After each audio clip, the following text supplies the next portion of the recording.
আসসালামু আলাইকুম, কি অবস্থা? সবাই কেমন আছেন? আশা করি সবাই ভালো আছেন। আজকে চলে এসেছি একটা R15 BT নিয়ে। প্রথম কথা হচ্ছে, গাড়িটি হয়তো অনেকে ভাবতেছেন যে মুন স্টার এডিশন কিনা।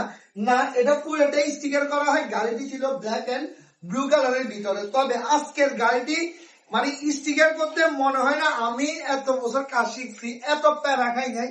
আজকের গাড়িটা আমাকে যে প্যারা দিছে, প্রথম কথা হচ্ছে অনেকে বলবেন কেন কেন এটা বলি। গাড়ির যে পুরো সেটটি আছে এটা বাইরে থেকে কিনে আনার পর যারা এই স্টিকারটা দিচ্ছে, প্রথম কথা হচ্ছে তারা মানে আমি কাউকে ছোট করে কথা বলতেছি না, কারণ তারা এত পরিমাণ ফালতু। একটা মানুষ যখন স্টিকারটা কিনে আপনি প্রপারলি স্টিকার গুলা দিবেন। আমরা নিজেরাও কিন্তু স্টিকার করি, হয়তো উনি আপনাকে বিশ্বাস করে বিদায় এতবার আপনার কাছে স্টিকার, উনি কিন্তু একবার আপনার কাছ থেকে আনে না। ওনার আমি না হইলেও এটা সহ 8 থেকে 9টা গাড়ি কাজ করছি।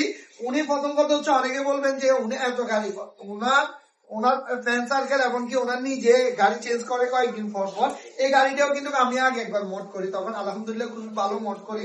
তবে আজকে যেই স্টিকারটি মানে দিচ্ছেন, তবে ওনার মানে বলার মতো কোনো ভাষা নাই। একটু সামনে আসো। এই যে দেখেন, ওই যে আমাদের স্টিকার যখন আমরা উঠাই হালকা একটু লেয়ার থাকে, ল্যামিনেশন করার সময় এটা পড়ছে, এটা উঠায় নেয়। তারপরে এই যে সামনে দেখেন, মালটা একেবারে শর্ট, সাইডে শর্ট। ইঞ্জিল গার্ড যেটা, এটা হচ্ছে লং ইঞ্জিল গার্ড। যারা এই লং ইঞ্জিল গার্ডের মালগুলো দেন, এই ইঞ্জিল গার্ডটা কিন্তু কভার হয় না। আপনারা দয়া করে এটার সাথে 1 ফুট হইলেও মাল ভাঙতে দিবেন যখন সেটটা সবাইকে দিবেন। কারণ এই দেখেন, এই গাড়িটার মধ্যে এই যে মিডল পার্টটা করতে পারেনি, কারণ ওনাদের সাথে আমার কন্ট্যাক্ট হয়েছে যে গাড়ির মধ্যে স্টিকারটা জাস্ট সেট আপ করে দিব। রিম সহ, রিমের ডিজাইন দেখাইছেন একটা, দিচ্ছেন আর একটা।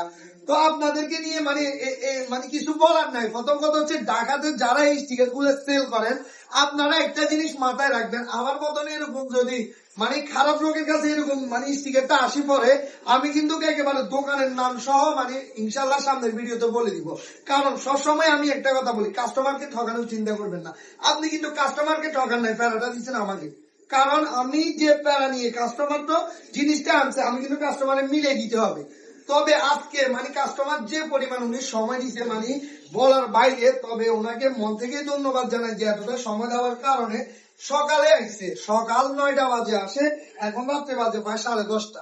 তো এবার দেখেন কাস্টমারটি কি পরিমাণ সময় এবং কি পরিমাণ ধৈর্য ওনার ছিল। কিন্তু এরকম একটা সেট করতে এত সময় লাগে না, যারা প্রফেশনাল করেন তারা সবাই জানেন। তো যারা বাইরে থেকে সেট গুলো আনেন এসব ভিডিও দেখবেন। আর একটা কথা, আমরা কিন্তু আগে স্টিকারটা আনি দিতে পারবো কিনা ওই জিনিসটা আগে দেখবেন। বাইরের খরচ কত বড় ওইটা বলিয়েন, বলার পর ইনশাল্লাহ আমি চেষ্টা করবো